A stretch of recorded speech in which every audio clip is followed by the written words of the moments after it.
Hello there, and welcome to this special boring history episode on the rather disturbing lives of the pharaohs in ancient Egypt. If you're looking for a calming and thought-provoking historical story to carry you off to dreamland, you've come to the right place. Before we begin our journey back in team, I'd love to know where in the world you're listening from and what time of day it is for you right now. Feel free to leave a comment and say hello, and if you enjoy this type of relaxing educational content, be sure to hit that subscribe button so you never miss an episode. All right, let's set the stage. Shall we imagine a land of golden deserts, lush river valleys, and monumental temples and tombs that pierce the vivid blue sky, a civilization that endured for over 3,000 years, leaving an indelible mark on human history. At the center of it all were the pharaohs, the divine rulers who wielded immense power and prestige. But behind the glittering facade of riches and royalty, the lives of these god-kings were often steeped in darkness, obsession, and shocking practices that may be hard for us to fathom today. Over the next hour or so we'll be diving deep into the fascinating and often unsettling world of ancient Egyptian pharaohs. We'll explore their opulent daily lives inside sprawling palace complexes, their tangled webs of royal relationships and rivalries, and their unshakable belief in their own divinity. We'll also confront the pharaohs' fixation on death and the afterlife, which drove them to construct ever more elaborate tombs and temples, and even led some to engage in the chilling practice of human sacrifice. By the end of our journey, we'll have encountered influential figures like Hatshepsut, Akhenaten, King Tut, and Ramses II, and trace the captivating mysteries modern archaeologists are still unraveling about their lives and times. It's a story of power, magic, obsession, and eternal legacies that have enthralled the world for centuries. So dim the lights, settle in, and let the intrigues of ancient Egypt softly whisk you away on the wings of history. But before we fully immerse ourselves in the distant past, let's first zoom out and take an ancient Egyptian civilization at its height, stretching from around 3100 BCE to 30 BCE. Ancient Egypt was one of the first and longest-lasting complex societies in human history. The kingdom was born when King Manus unified the disparate tribes of the lush Nile Valley into a single state, taking advantage of the river's fertile floodplains to fuel an agricultural revolution that would be the envy of the ancient world over the centuries. Egypt grew into a powerhouse of wealth, culture, and influence, its lands stretching from the Mediterranean Sea to deep into Nubia. In the south, the pharaohs presided over a centralized state with a sophisticated bureaucracy, groundbreaking technological advancements like the ox-drawn plow and sailboats, and a rich culture that produced timeless works of art, architecture, and literature. The Egyptians developed one of the world's earliest writing systems in the form of hieroglyphics, as well as a 365-day calendar that tracked the annual flooding of the Nile with uncanny precision. But perhaps their most visible and enduring achievements were the colossal monuments they left behind: the Great Pyramids, sprawling temple complexes, and subterranean tombs honeyed into cliffsides. These awe-inspiring feats of engineering served to project the godlike power and prestige of the pharaohs, while also hinting at the depths of their obsession with death and eternity. For the pharaohs, this earthly life was but a prelude to a glorious and well-provisioned immortality, and they would bend immense resources and human capital to securing their share of forever at the center of this remarkable civilization were the pharaohs themselves, the divine kings who ruled as the living embodiment of the god. Horus on earth, the pharaoh, was the supreme authority in all matters of state, religion, and war, wielding a level of power and influence that would be almost unimaginable today. He, or in rare cases, she was responsible for maintaining order and balance in the cosmos, placating the gods with rituals and offerings and ensuring the prosperity and protection of the Egyptian people. But this exalted status came with a dark side. As well as we'll soon discover, the pharaohs were bound by an intricate and often brutal web of ritual superstitions and obligations that governed every aspect of their lives and deaths, from the incestuous marriages they contracted to keep the royal bloodline pure to the servants and pets they took with them into the grave, to the shocking acts of deification and human sacrifice. Some pharaohs engaged in the lives of these divine rulers were often steeped in as much darkness as light. So as we set off to explore the private lives and enduring legacy of some of history's most iconic and influential rulers, brace yourself for a journey into the captivating, beguiling, and at times disturbing world of the pharaohs of ancient Egypt. Let's begin by imagining a day in the life of a pharaoh at the height of the new kingdom around 1500 BCE. Dawn breaks gently over the shining limestone walls of the pharaoh's sprawling palace complex at Thebes. The king and his entourage, aroused from their sleep by the soft sound of blind musicians serenading the sunrise as barefoot servants pad silently through torch-lit halls bearing trays of delicacies to break the royal fast. In the palace's colonnaded courtyards, songbirds flit among lush gardens and burbling fountains as tamed baboons and lion cubs lounge in the shade. The pharaoh emerges from his bed chamber, accompanied by a series of body servants who have spent the last hour attending to his elaborate grooming regimen. They've shaved his head and body, silky smooth to stave off lice, lined his eyes with striking kohl and green malachite, and anointed his limbs with fragrant oils and perfumes. Gold and electrum gleam at his throat and wrists, while an exquisite crown in the shape of a falcon encircles his brow, a symbol of his divine kinship with the god Horus. Thus arrayed in all his finery, the living god strides forth to begin his packed schedule of daily duties and devotions. First on the agenda is a visit to the palace shrine to make offerings and libations to the chief gods. Re the sun god Osiris, the god of the underworld and the pharaoh's own deified ancestors. Chanting priests fill the incense perfumed air with hymns and prayers as the king prostrates himself before the serene painted gazes of the gods with his religious obligations.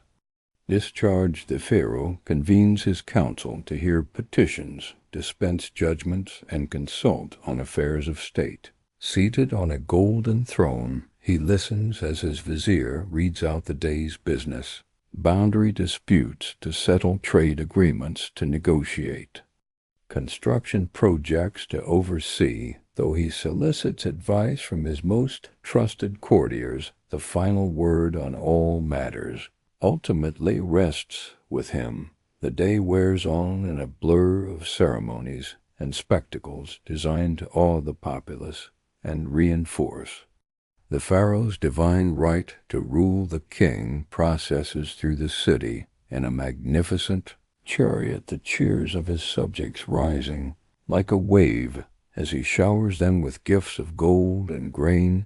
He officiates over the ritual opening of a new temple, driving in the first peg with a golden mallet as priests chant incantations to seal the sacred space. But even in these moments of public triumph, an undercurrent of dark superstition and obsessive ritual runs beneath the surface.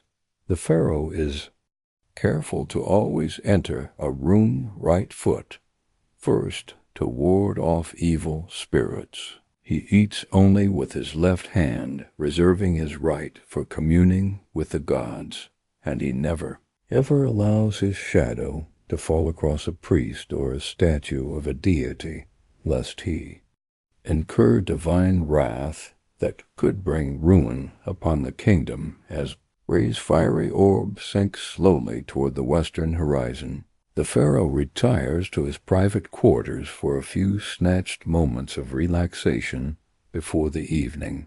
Banquet dancing girls sway sinuously to the strains of harps and lyres while the king sips date wine from a golden goblet and contemplates the finer points of theology with his advisers. But even in repose, the specter of death and eternity are never far from his mind. For the pharaoh knows that this mortal life, however opulent and godlike, is but a fleeting dream compared to the glorious forever that awaits him in the field of reeds. That's why he's already poured untold resources into his tomb in the valley of the kings, a hidden city of the dead where he will reign in splendor for all eternity. But first he must navigate the tangled web of obligations and dangers that come with wearing the double crown, and nowhere are those perils more present than in his own royal household from the day he ascends the throne.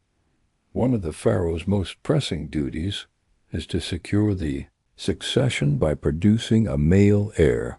But in the incestuous hothouse of the royal family, where pharaohs routinely wed their siblings and even their own children to keep the bloodline pure, the battle for power and influence is always seething just beneath the gilded surface.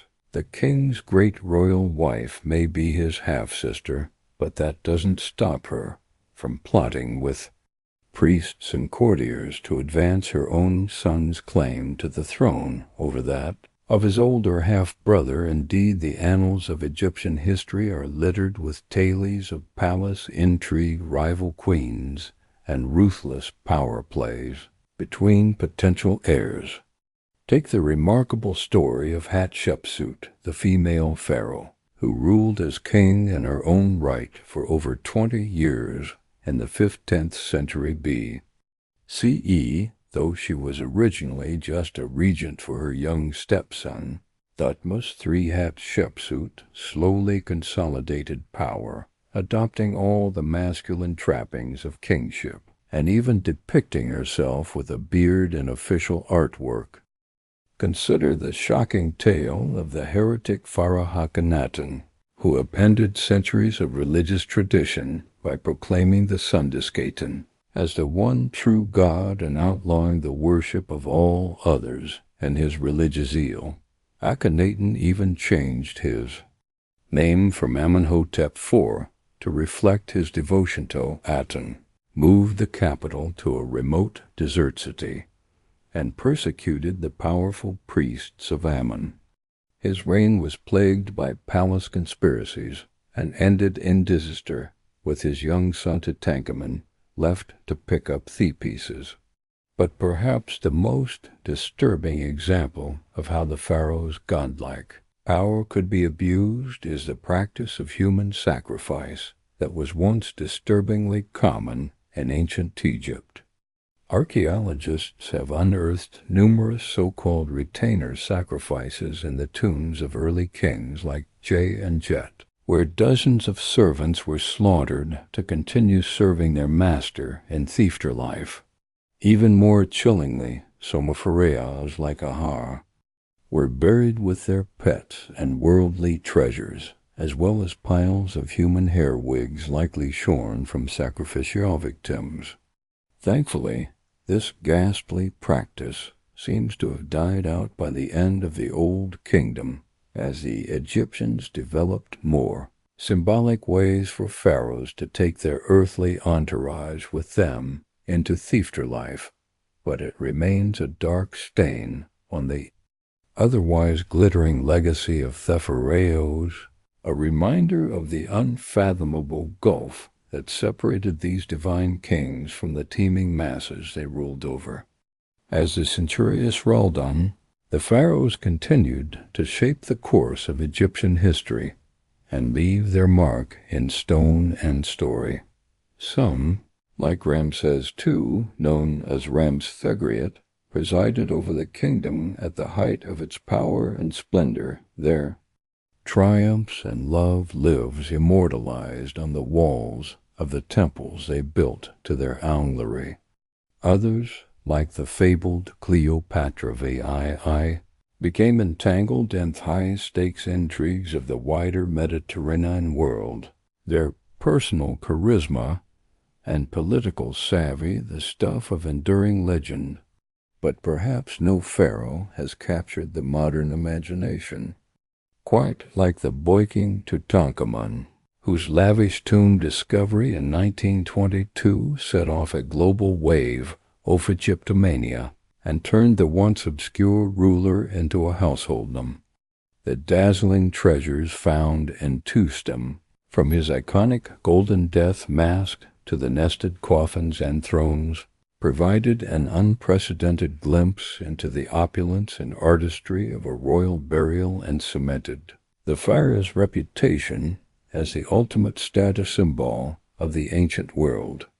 Today, new archaeological discoveries and cutting-edge scientific techniques are allowing us to peer even deeper into the lives and deaths of these endlessly fascinating roles.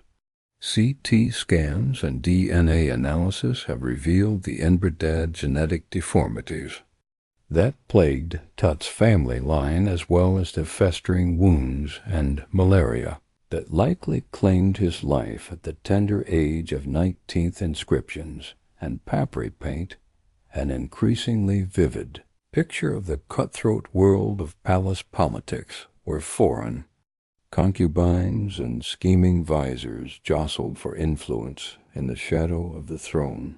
And yet, for all the dark secrets and unsettling practices we've uncovered about the pharaohs, their luminous legacy as some of the most iconic and enduring rulers in human history remains for over 3,000 years.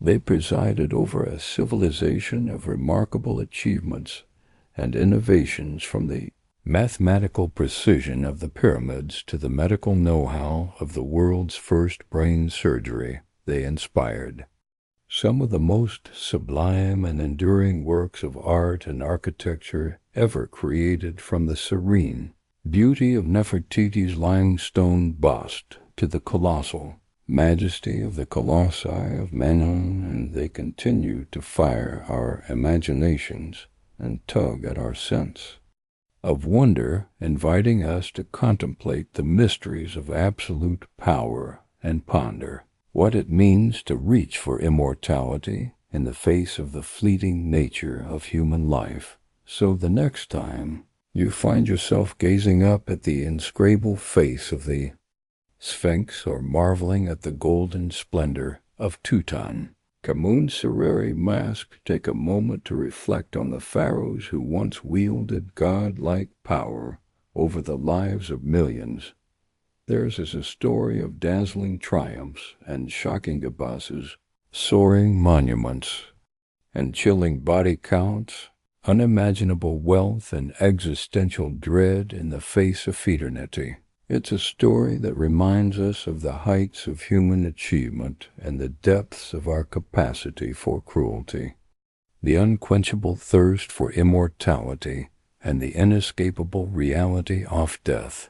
And it's a story that will continue to captivate us as long as the timeless stones of ancient Egypt keep their secrets close, inviting each new generation to unravel a new, endlessly fascinating riddle of the Pharaohs.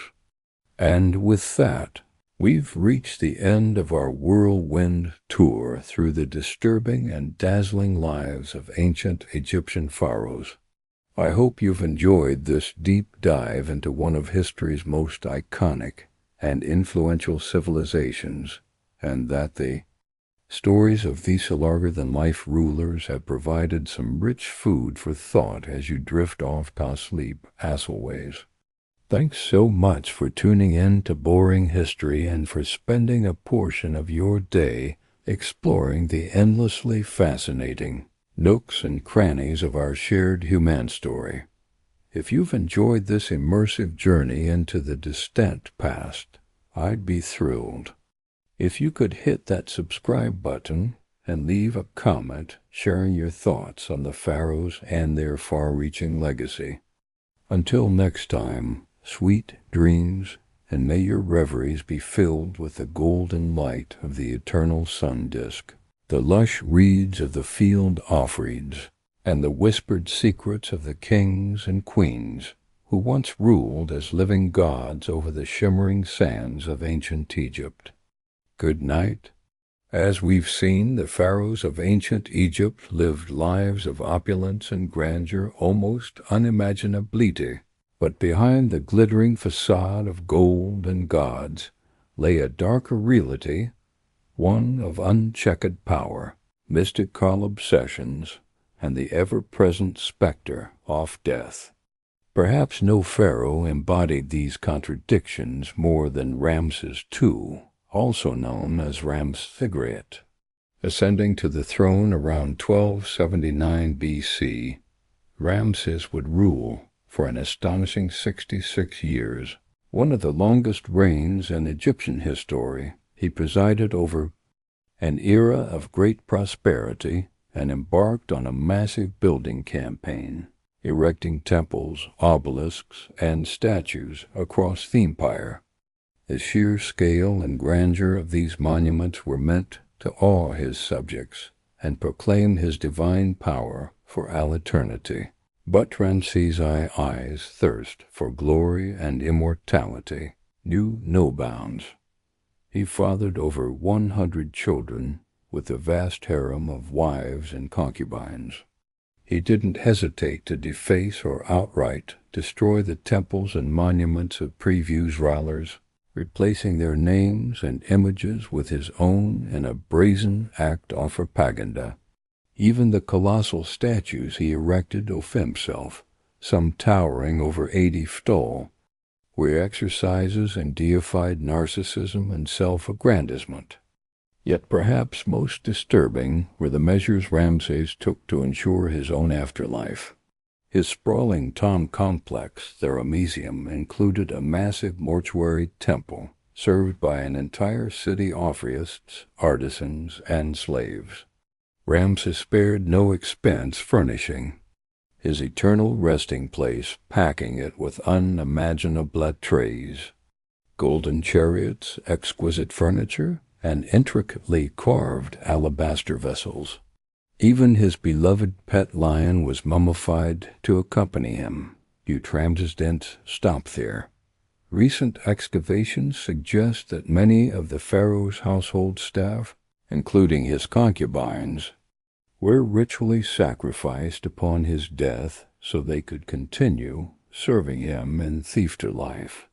The remains of these victims paint a grim picture, their bodies posed as if still waiting hand and foot on their master, now and eternally divining.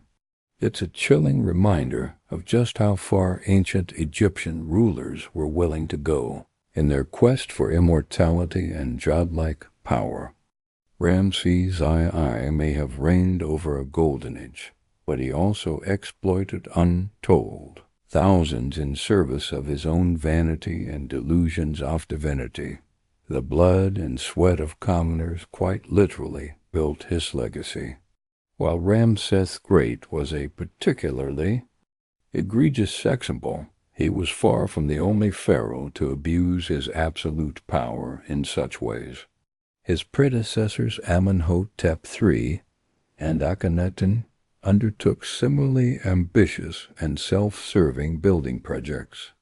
The boy king Tutankhamun Kamian was entombed with a staggering array of priceless treasures, while Cleopatra ruthlessly eliminated her own siblings to secure sole control of the throne. Time and again, the pharaohs proved that their deified status placed them above the moral laws governing ordinary Egyptians. They could append religious traditions on a whim, take countless sexual partners, seize property and labor, and even ritualism murder, all without conceits. The promise of a glorious afterlife made megalomaniacal excess not only acceptable, but almost inevitable. But in the end, the pharaohs discovered what all tyrants must, that no mortal, no matter how powerful, can escape a death. For all their temples and tombs, magical spells, and sacrificial serfs, they succumbed to the same fate as the humble peasant. Their mummified bodies and worldly possessions gathered dust in the darkness while their empire declined and their gods were forgotten. The cautionary tale of the pharaohs still resonates in our modern world of would-be strong men and self-styled demigods, those who believe themselves above the common bonds of morality and mortality would do well to remember how the mightiest rulers of ancient Egypt met their ignominious ends, for the great leveler comes, for kings and commoners alike, a humbling lesson. 3,000 years in the making, as we close this chapter on the disturbing lives of ancient Egypt's god-kings, one can't help but marvel at all that's been lost to the devouring sands oft-time. We may have unearthed their treasures and unraveled some of their secrets, but so much remains unknown about this captivating civilization that built wonders and banished moral constraints. Perhaps as archaeologists chip away at the layers of history, we'll come to an even clearer understanding of the shadows behind the pharaoh's dazzling reign, a deeper knowledge of what drove these divine rulers to such heights of power and depths of depraved self-obsession. Until then, they'll continue to haunt our imaginations, spectacular sphinx-like cloaked in gold and mystery. We can only guess at what other chilling revelations lie buried in the Valley of the Kings, waiting to see the light of day one summer. Tales of tyrants and god-kings faded to dust and etched in eternity. A reminder that even the grandest of empires and most glorified of rulers can't escape time's inexorable march, so as we drift off to sleep, our heads filled with gilded sarcophagi and whispering spirits, let's ponder the enduring allure of these ancient royals who held the power of life and death, heaven and earth in their manicured hands, and be thankful, perhaps, that their like will never walk among us again, divine, decadent, and undone by their own towering egos. The next morning would see the pharaoh embark on his daily routine of religious duties and governing. He would first bathe in a sacred pool or be cleansed with holy water by priests, a ritual believed to purify both body and spirit. The pharaoh was then dressed in the finest linens, adorned with regal symbols like the double-crowned scepter and crook. Each item held deep meaning. The crook representing his role as shepherd of his people, the flail, his authority to punish enemies of Egypt. But even these mundane morning tasks were imbued with layers of spiritual significance. Every movement was like a carefully choreographed dance governed by the strict rules of Ma'at, the cosmic order that held the universe together. To deviate even slightly from these divine protocols was to court chaos and risk the god's wrath. It was a heavy existential burden to bear, but one seen as absolutely essential for a living god, once attired in his divine regalia, The pharaoh would emerge from the palace to begin his pact. Schedule often first up was a visit to the temple to make offerings to the gods and perform vital rituals. As the high priest of every temple, his role was to gratify the gods and secure their continued blessings for Egypt. He would deliver offerings, recite sacred spells, and burn incense to the cult statues in the temple sanctuary. No matter how tedious, each rite had to be performed with perfect precision, like maintaining a cosmos engine. Even the subtlest mistake could have catastrophic ends. The famous pyramid texts carved on the walls of royal tombs were essentially a script for the pharaoh to follow in the afterlife, guiding him through the trials to reach the blessed. Field of Reeds, one can only imagine the intense pressure and anxiety of having to execute the rituals flawlessly with the highest stakes imaginable riding on them with his religious duties. Complete, the pharaoh would turn to the business of governing. Egypt, he would meet with his most trusted advisors, who acted as his eyes and ears. Throughout the land they delivered reports on the political situation in Egypt and its diplomatic ties with rivals like the Nubians, Hittites, and Mesopotamians. The pharaoh would hear petitions from his people and pronounce his judgments according to Mahot. Although the visors oversaw the vast state bureaucracy on a day-to-day basis, the pharaoh had the final say on all matters and was expected to uphold justice. Governing a massive state was challenging enough, but the pharaoh's absolute power created its own disturbing incentives with no real check on his whims. A pharaoh could easily succumb to corruption or tyranny if he wished.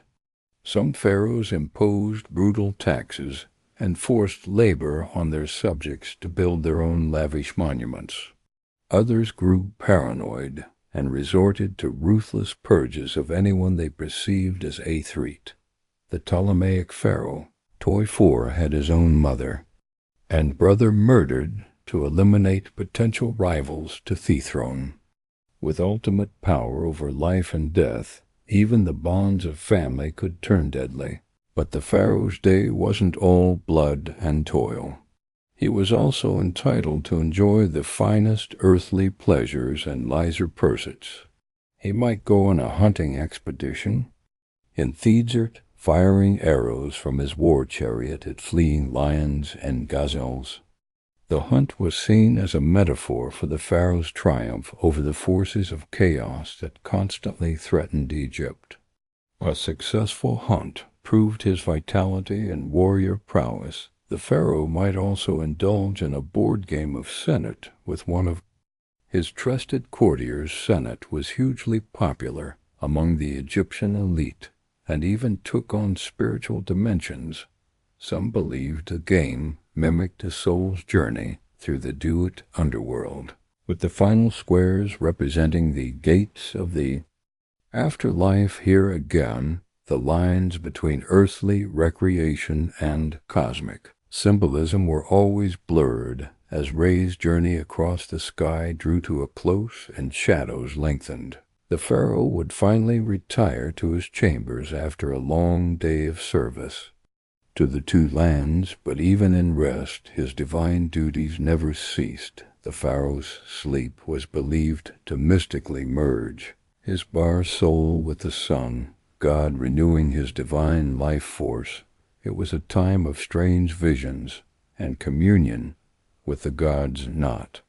Mere repose, enigmatic dream books have survived that were used to help interpret the pharaoh's dreams and discern divine messages in them. In one disturbing dream from the Chesterbati papyrus, the pharaoh Ramses II dreamt he saw Ptah the Great, creator god of Memphis, standing over him with a sword bitar, angrily chastised him for not completing his temple, and struck him on his side. When Ramses awoke, he was determined to appease the wrathful deity by expediting work on the temple even In his own dreams, it seemed there was no refuge from the crushing pressure of his role. The Pharaoh's waking hours may have passed according to strict ritual and protocol, but his sleeping mind was an untamed landscape where deities and demons roamed freely. The same potent magic he wielded by day held sway in this nocturnal realm, for good or ill spells were carved on headrests and bed frames to protect the vulnerable sleeper from malign forces. This liminal space between waking and dreaming was a potent time for communing with the unseen and for divining the gods. Muriel wills the life of a pharaoh from sunup to sundown was a tightrope walk between the earthly and divine, the banal and sublime. Every action, no matter how routine, took on transcendent significance in a world pulsing with magic and portent. There could be no real distinction between sacred and profane. That pervasive aura of mysticism and symbolism infused the pharaoh's day-to-day existence, but also justified the absolute power he wielded by upholding Mayhat in the material realm. The pharaoh sustained the proper order that kept the cosmos from dissolving into oblivion, but that same power also enabled the darkest impulses and excesses of human nature. The challenge for any pharaoh was to embody the lofty virtues of a god on earth, while still being fallible flesh and blood. Some managed that balancing act with justice and restraint, securing their people's prosperity and history's favor. Others succumbed to tyranny and caprice, leaving legacies forever tainted by cruelty. But whether revered or reviled, the pharaohs all shared an existence profoundly alien to our modern sensibilities, where the scope of one's actions held literally life and death stakes for an entire civilization. The Pharaoh's Day typically began at sunrise with a ceremonial cleansing by priests, followed by a grand procession out to the main temple for ritual offerings and worship as a living god. This direct link to the divine was the pharaoh's most vital duty, necessary to maintain Ma'at. He would present statuettes of himself as offerings and libate wine, milk, and other precious liquids before Thegods. Incense would be burned, prayers recited, and sacred magic enacted through liturgies and hymns.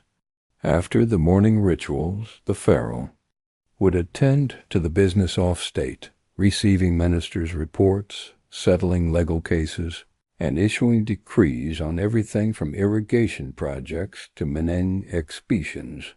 He would also engage in more ceremonial duties as the day progressed, from officiating over agricultural festivals to commissioning monumental building works in his name.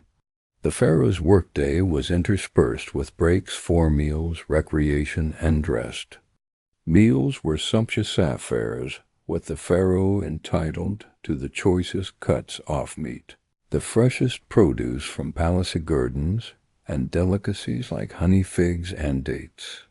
Servants would swat flies with long fans and offer water towish. Recreation might include hunting, board games like Seanit, or watching performances by musicians, dancers, and acrobats. Some pharaohs enjoyed swimming in palace pools or taking a languorous barge ride down the Nile, but even in leisure there was little respite from ritual and responsibility. If the pharaoh opted for a pleasure cruise, it would be aboard a gilded barge, hung with fluttering gannets, rowed by crews of servants as he relaxed under a canopy with his family and courtiers. If he retired to Hisharam for thievening, he was still expected to spend time with his great royal wife and produce heirs to secure the dynasty. The god-king's life was a goldfish bowl of relentless public scrutiny and expectation, while the pharaohs Magnificent surroundings and godlike status may seem inviolable. It was in truth an intensely demanding and precarious existence. The smallest lapse in upholding Mot, whether ritual or moral, could unleash the furies of fate upon the entire land. He was like an acrobat, crossing the Nile on a gossamer thread poised between the earthly and eternal. The burden of his office was an exhausting marathon of pageantry and weighty decisions with the highest possible stakes in play as the pharaoh finally retired for the evening, borne aloft on a gilded palanquin to his royal bedchamber. The day's exertions would take their toll. Falling into a dreamless sleep, he could at last slip the yoke of ritual and protocol, however briefly. In Themmerning, the great wheel would turn one summer, and the demigod would re-emerge to greet the rising sun. But in those darkest hours before dawn, the pharaoh's chamber was a hushed sanctum of shadows and murmuring breaths of stillness and quiet. Here, Enite's forgiven gembrace, he was merely human one summer. Royal relationships and revelries. The ancient Egyptian royal court was a hothouse of political intrigue, power plays, and Machiavellian machinations. At its apex was the pharaoh himself, the nucleus around which courtiers, officials, priests, and supplicants all revolved like planets around the sun. But the pharaoh was far from alone in his gilded cage. From incestuous marriages to murderous feuds, the intimate relationships and seething rivalries of the royal household were an eternal wellspring of drama to rival any soap opera. The women who surrounded the pharaoh were some of the most influential and intriguing figures in the palace. Foremost among them was the great royal wife, the queen who was meant to be the pharaoh's favorite consort and chief partner in ruling. Egypt's many queens wielded substantial power in their own right, with some like Nefertiti and Hatshepsut even eclipsing their husband's authority. Nefertiti, the legendary beauty and great royal wife of the oddball pharaoh Akhenaten, may have reigned as a full-fledged co-ruler beside him during the height of the Amarna period's religious upheaval. She vanished mysteriously from the record in Akhenaten's final years, but some tantalizing clues hint that she may have even succeeded him as the shrouded pharaoh. The jury's still out on that enigma. Hatshepsut's unprecedented power play was even more dramatic as the royal daughter, wife, and mother of kings. Hatshepsut was uniquely poised to make her move when her young stepson Thutmose inherited the throne. First serving as his regent, Hatshepsut soon assumed the full titles and regale of a king in her own right, dropping the feminine endings from her royal name for over 2 decades. Egypt had a female pharaoh in all Butanatomy, dominating a time of immense prosperity and monumental building. Only after her death did Thutmose III emerge from the shadow of his formidable Blestifor. But being the pharaoh's chief wife and queen was no guarantee of an easy life in a polygamous palace. The queen always had to stay on her toes to maintain her influence and guard against rivals. One of the most infamous examples was the bitter war between Ramses II's chief queen, Nefertari, and the secondary wife, Nafret, mother of the heir apparent. Court gossip gleefully chronicled how the two powerful women schemed ceaselessly against each other, using everything from lavish banquets to slanderous graffiti to sway the pharaoh's favor. The stakes in this game of thrones were immensely high, as queens vied to secure the succession for their ouncins. Nafret ultimately triumphed, living to see her son Manpar take the throne, but only after decades of cutthroat intrigue. Such vicious rivalries between a pharaoh's wives were a par for the Pelasgors. Incest was another, queasy quirk of royal marriages, seen as essential to safeguarding the sacred bloodline. Pharaohs often married their sisters, daughters, and even mothers in an attempt to keep the royal lineage as pure as possible. The Greek Ptolemaic dynasty took this to extremes, with the family tree nodding back on itself, an ass-gnarled tangle of repeated incestuous unions. Cleopatra, too, the most famous toy au fall, was actually the product of at least 3 generations of uninterrupted brother marriages. Her family seemed to be competing to rack up the most convoluted incestuous relations, with uncle-niece and even double sibling matches thrown in for good measure.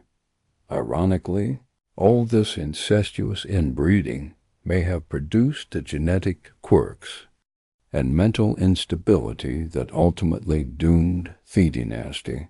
But incest in the royal family wasn't just atomic phenomenon. It was an age-old custom dating back to the mythical origins of Egyptian king itself. The pharaoh was seen as the earthly embodiment of Horus, the divine son of Osiris, and Isis, a brother-sister pair who also happened to be husband and wife. By emulating the gods' incestuous marriage, the pharaoh was upholding the cosmic order and literally following in the footsteps of Thegods. Of course, such sibling marriages must have taken a heavy toll, both psychologically and genetically.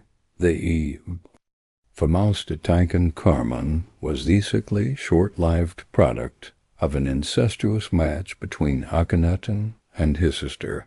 His congenitally deformed foot and cleft palate point to the deleterious effects of inbreeding, but to the ancient Egyptians, purity of blood was far more important than genetic diversity.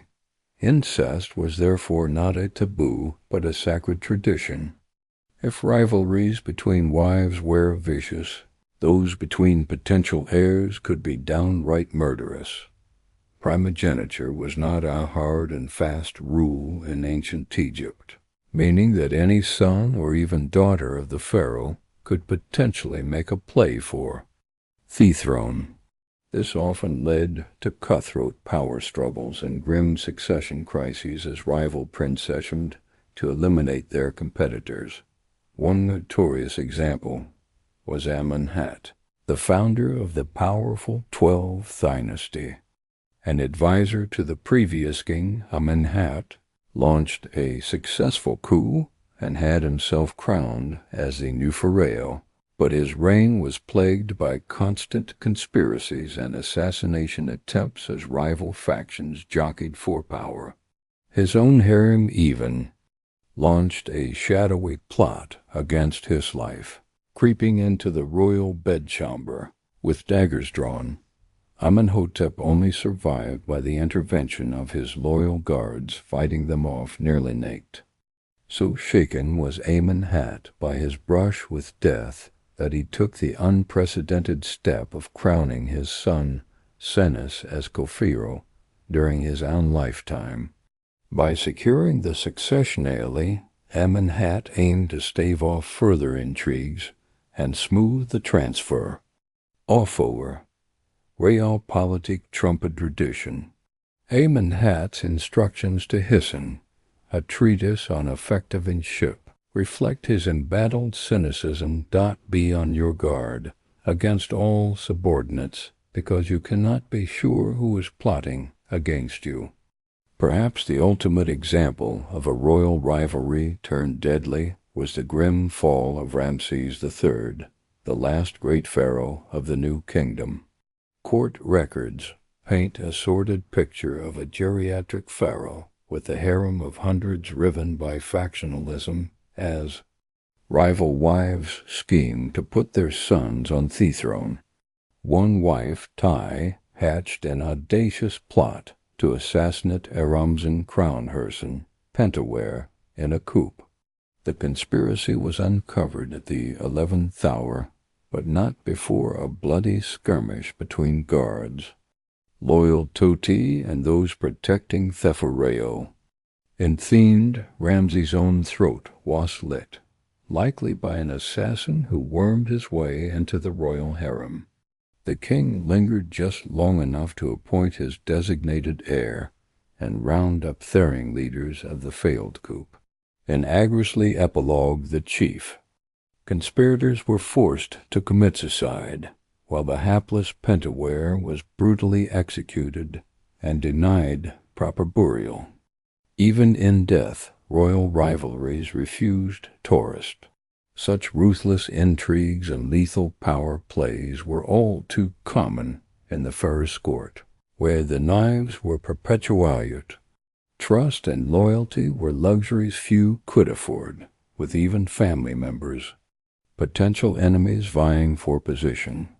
Caught in this tangled web of shaky alliances and seething resentments, the pharaoh had to walk a razor's edge, vigilantly balancing factions while watching his own back. Heavy was the head that wore the double crown.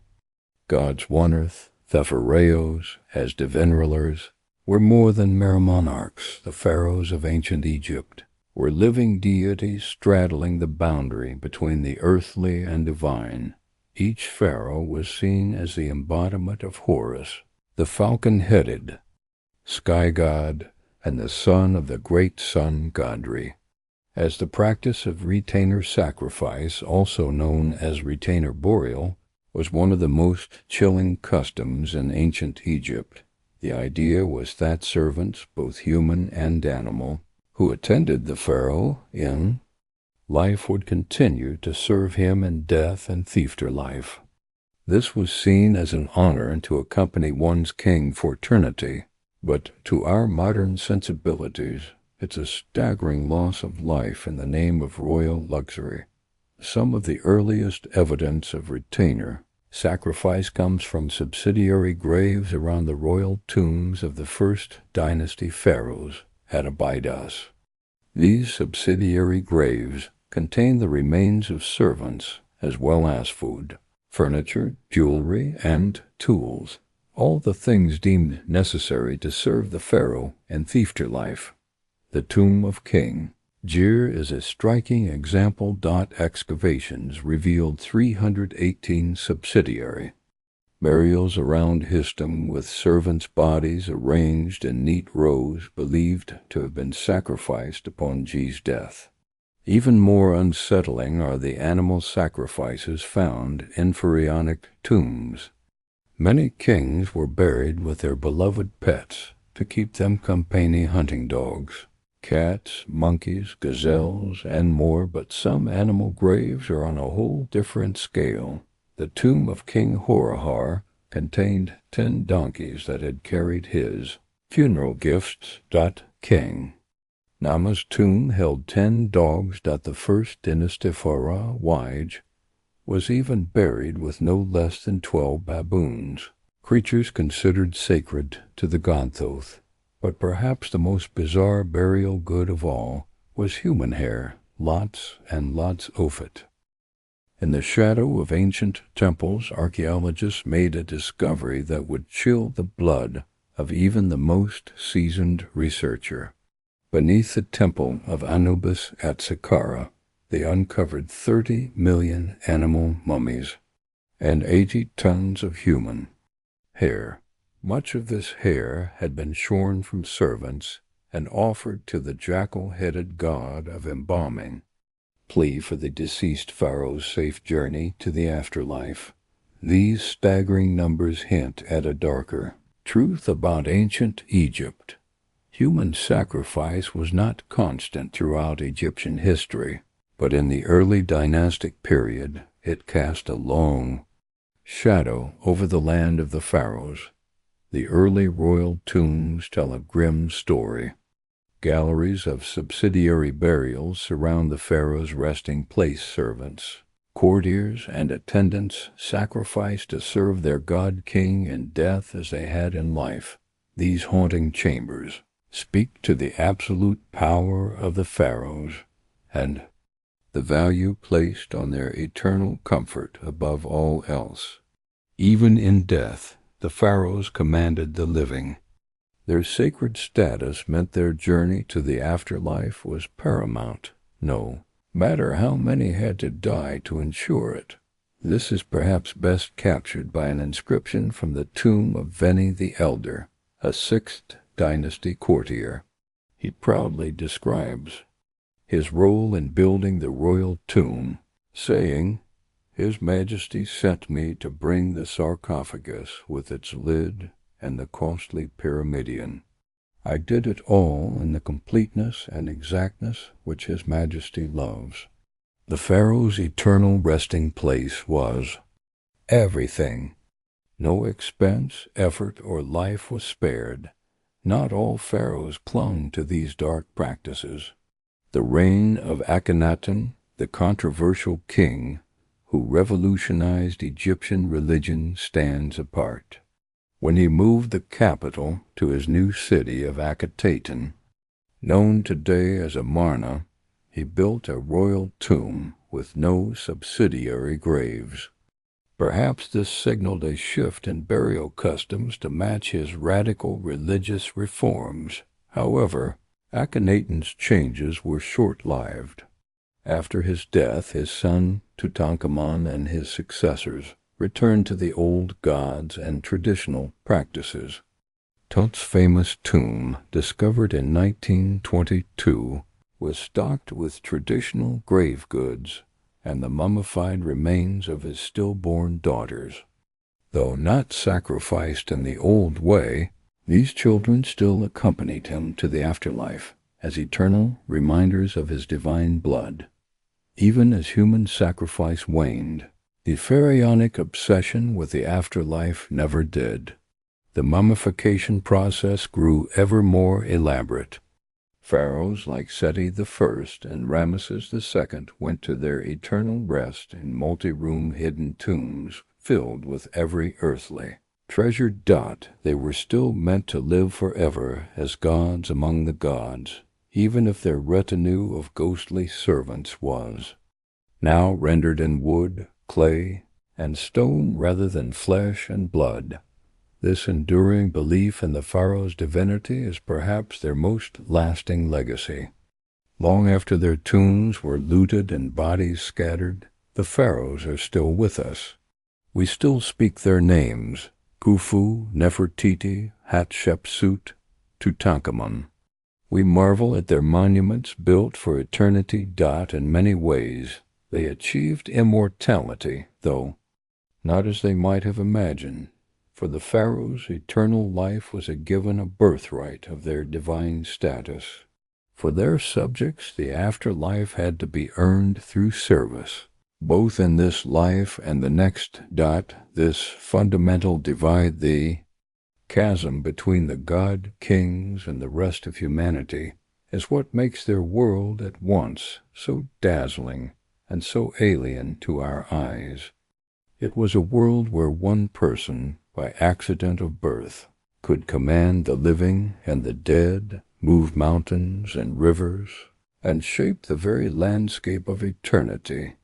That was the power and the burden of the pharaohs, the sons of ancient Egypt, who lived, ruled, and died as gods on earth. Yet for all their power and splendor, the pharaohs were still mortal men and women. They suffered from the same human frailties: disease, injury, family drama, political intrigue. They just did so on a much grander scale, befitting their exalted status. This is perhaps what makes them so endlessly fascinating. They were larger than life, but still life-sized.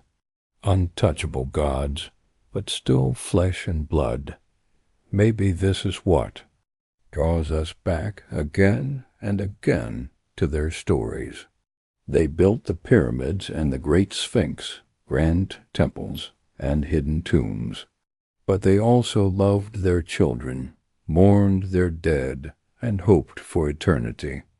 They were both extraordinarily powerful and extraordinarily human, and that more than any monument. or mummy as their most enduring legacy. The reminder that even the most exalted among youth are still one of us. The immense power wielded by the pharaohs is truly mind-boggling to contemplate, even thousands of years later. As both divine figures and absolute monarchs, these god-kings lived lives of luxury that would be unimaginable to the average person. But hand in hand with their privileged status came a darker side, one full of deadly intrigues, power-hungry machinations, and disturbing practices that reveal the heavy burden of sitting on Egypt's throne. It was a gilded cage in many ways. Take, for example, the pharaoh's daily routine. While it may have been filled with the finest foods and servants, attending to every whim, it was also rigidly prescribed by religious duties and rituals.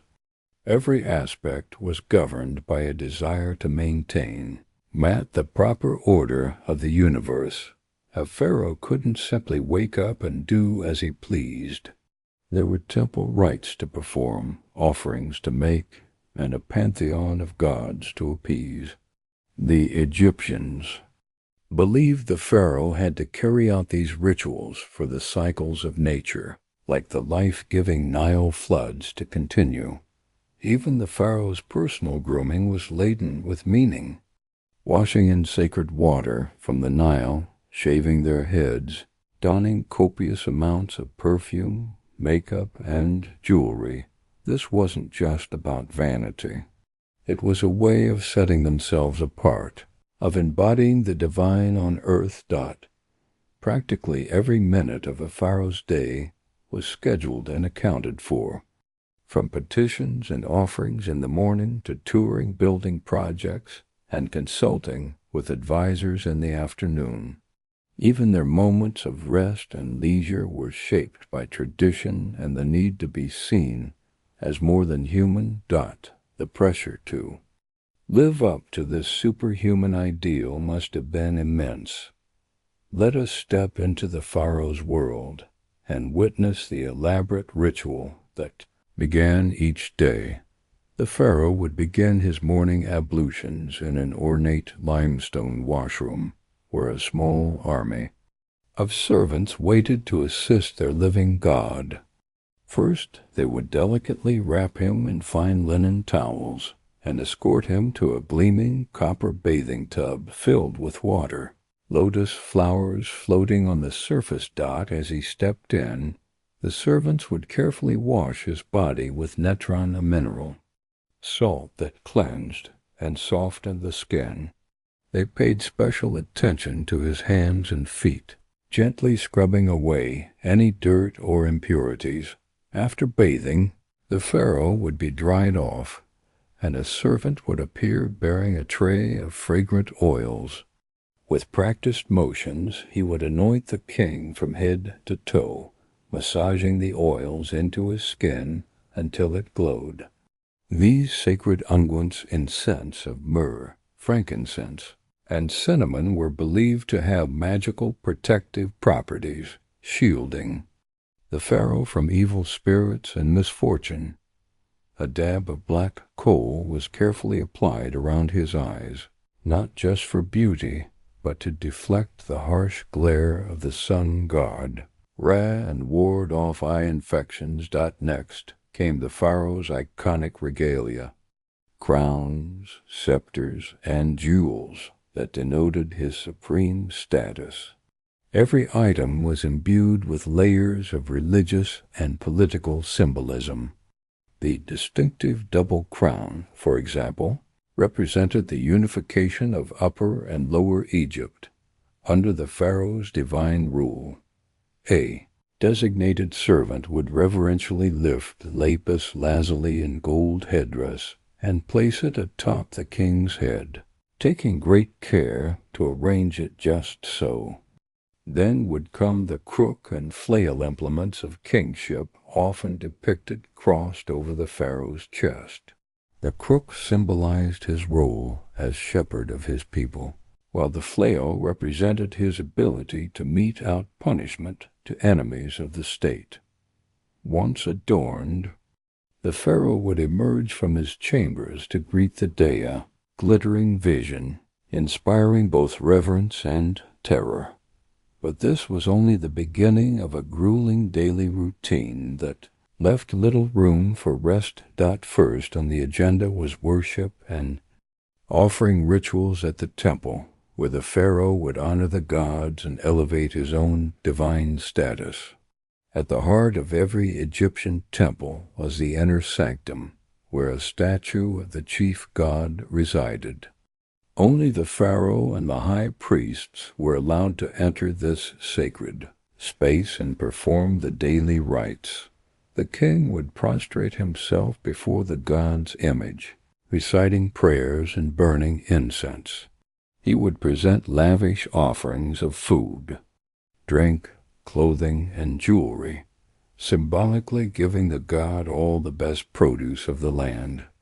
In return, the deity would bestow divine favor and protection on Egypt, and empower the pharaoh to rule wisely and defeat his enemies.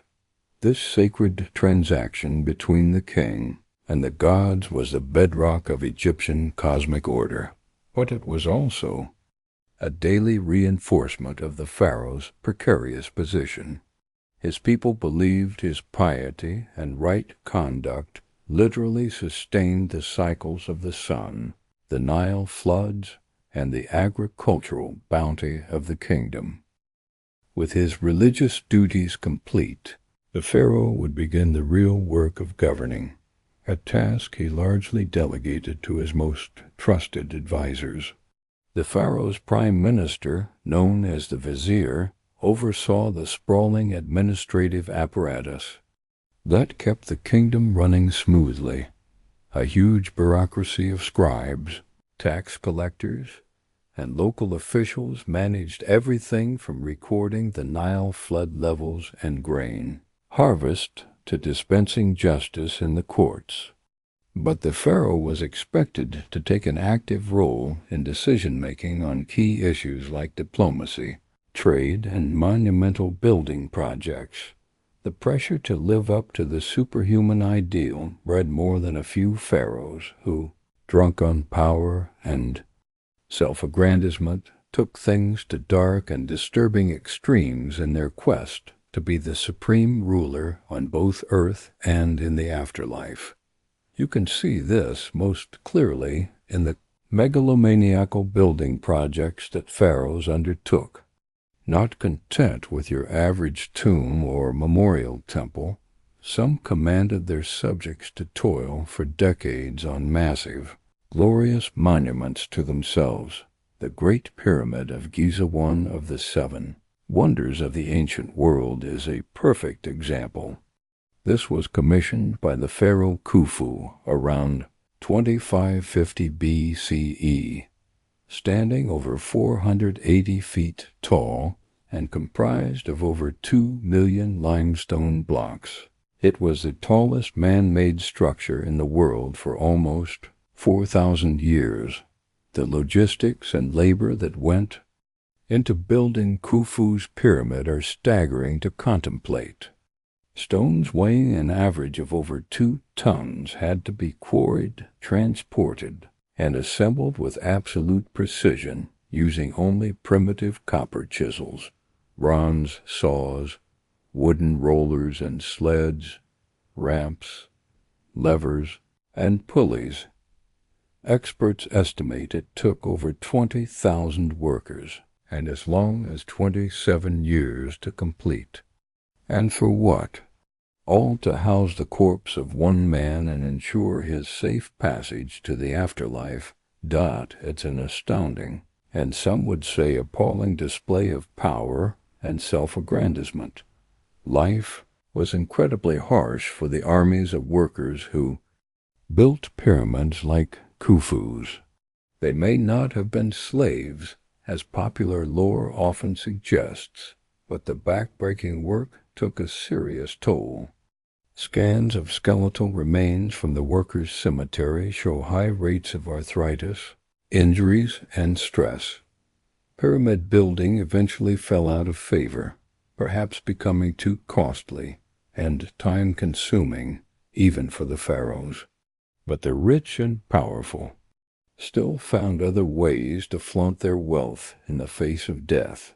Take King Tutankhamun, the famed boy king who ruled in the 14th century BCE. While he died young and had a relatively short reign, his golden death mask and opulent grave goods have become enduring symbols of ancient Egypt's wealth and splendor. When Howard Carter unsealed King Tut's small tomb in 1922, he found room after room stuffed to the brim with a dazzling array of over 5,000 priceless objects, golden shrines, jewel-encrusted chests, intricately carved furniture, chariots, clothes, perfumes, and even food and wine to sustain Tut in the afterlife. The sensational discovery ignited a wave of Tut mania around the world and introduced millions to the glories of ancient Egypt. But it also highlights the phenomenal excess enjoyed by the pharaohs, even the minor ones like Tutankhamun. Some rulers took it even further, burying loyal subjects with them to serve in death as they had in life. This practice, known as retainer sacrifice, has been found in some of the earliest royal tombs going back to the first dynasty around 3000 BCE. In tombs at the royal burial ground of Abydos, archaeologists discovered the remains of court officials, servants, and even dogs arrayed around the pharaoh's sarcophagus in subsidiary graves. It seems these unlucky attendants were sacrificed to continue their duties in the afterlife, a disturbing reflection of how far the pharaoh's power extended beyond the grave. The most chilling example comes from the tomb of the first dynasty pharaoh, Jer at Abydos, where archaeologists uncovered the remains of 318 individuals, men, women, and even children who had been sacrificed and buried in neat rows outside the king's enclosure. The scale of carnage is staggering, the largest known case of human sacrifice in ancient Egypt. The victims appear to have been palace servants, members of the royal household selected to serve the king in death as they had in life.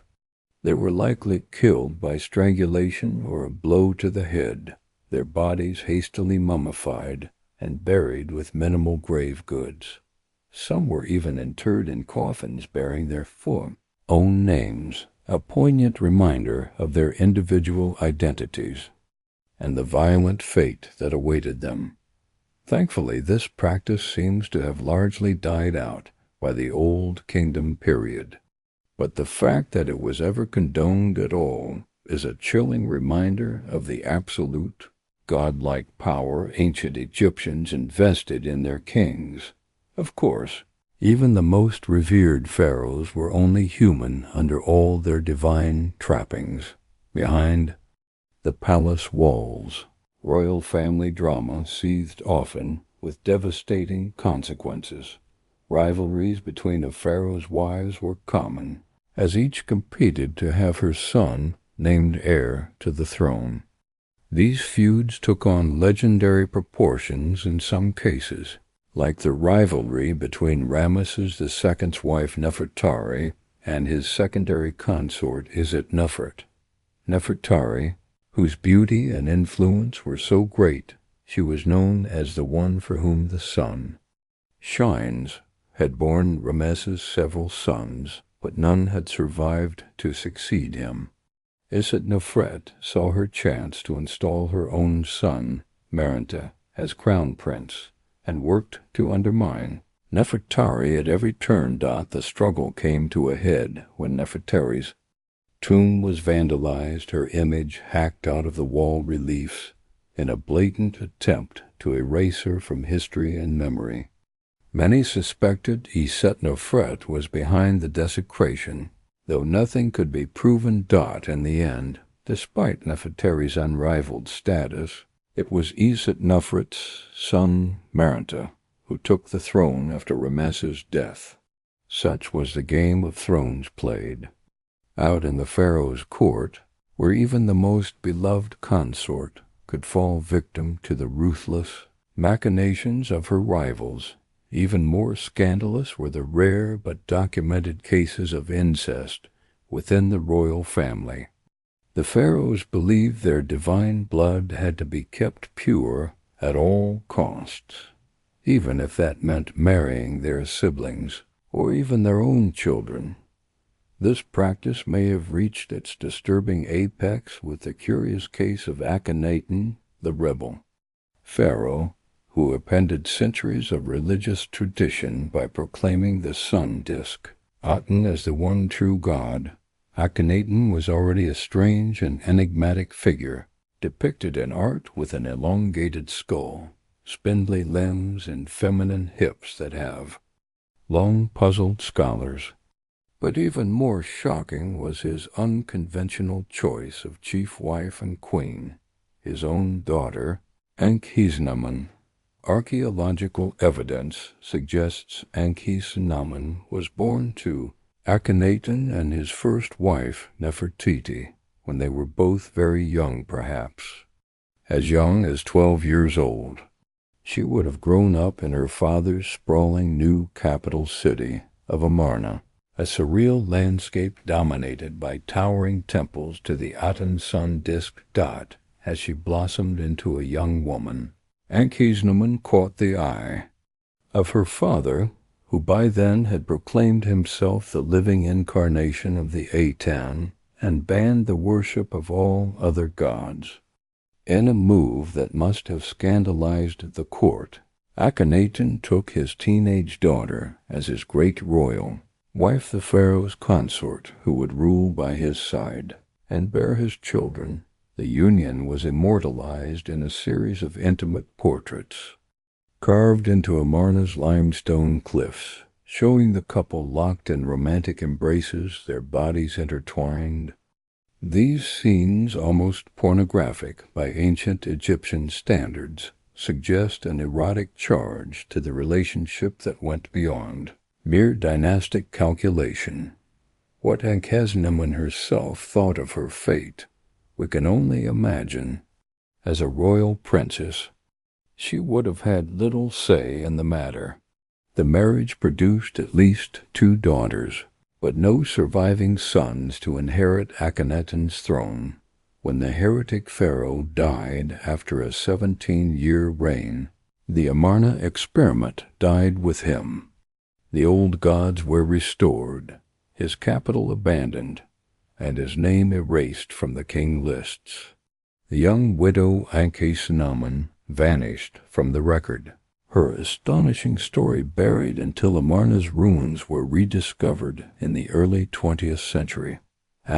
But, for all the darkness and dysfunction lurking behind palace walls, the pharaohs never lost sight of their ultimate obsession, their own divinity and immortality. From the moment they took the throne, every pharaoh was already planning for the moment they would leave it and ascend to join the gods in the eternal afterlife. No pharaoh undertook this quest for immortality more assiduously or on a grander scale than the builder of the Great Pyramid of Giza, the legendary Khufu, ruling in the 4th dynasty of the Old Kingdom around 2550 BCE. Khufu was the son of Pharaoh Sneferu, who had pioneered pyramid building with his innovative bent and red pyramids. But Khufu was determined to outdo his father and erect a monument that would stand the test of eternity.